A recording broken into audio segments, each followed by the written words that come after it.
Lemmikloomade pidamise üle on hästi palju kisa ja kära ja see läheb kõigile korda. Ometigi tundub, et Eesti Vabariigis võib põllumajandusloomadega teha ükskõik mida.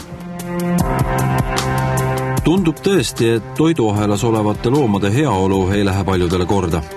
Alles möödunud suvel tegi viljastaja Vilja lehmale pulli. Nüüd on aga kasutaja Smurf YouTube'i laadinud video pealkirjaga haiged inimesed piinavad veiseid.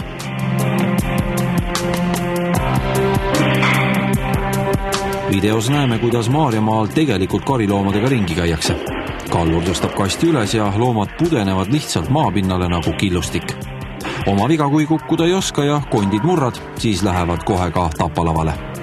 Mis aga arvab sellisest tegevusest loomade heaolu üle valvama pandud ameti boss? No selle videopildi põhine tegevus, kui see tõesti Eestis aset leidis, on loomakaitseseadusega igal juhul vastuolus.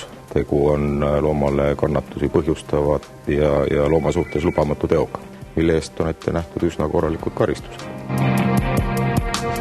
Sama meelt on ka loomakaitsjad. Selline tegevus ei arvesta absoluutselt looma heaolu nõudeid ega vasta seadustele. Tegelikult on tegu suisa lauslolluse ja julmusega. Mahalaadimisel peab veistel olema kaldtee, mille kalle turvalisuse seisukohast ei tohiks ületada 20 kraadi.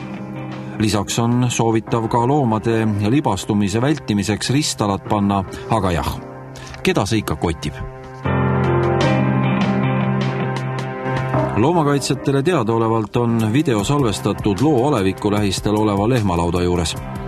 Huvitav, kas sealsetele meestele annab majanduslangus juba nii valusalt tunda, et ei suudeta laudu kaldtee jaoks osta, või on tegu lihtsalt hoolimatute jõhkarditega, kes käsitlevad igat looma tundetu vorsti või lihakänsakana? Kas Veterinaar- ja Toiduamet saab tihti kaebusi? Meil on selleks avatud kaebuste telefon ja ütleks, et tänu ka heale koostööle Eesti Loomakaitseseltsiga inimeste teadlikkus järjest suureneb ja kaebusi ikka tuleb. Nüüd see inimene riputas selle video üles, et kuidas oleks nagu targem käituda olnud?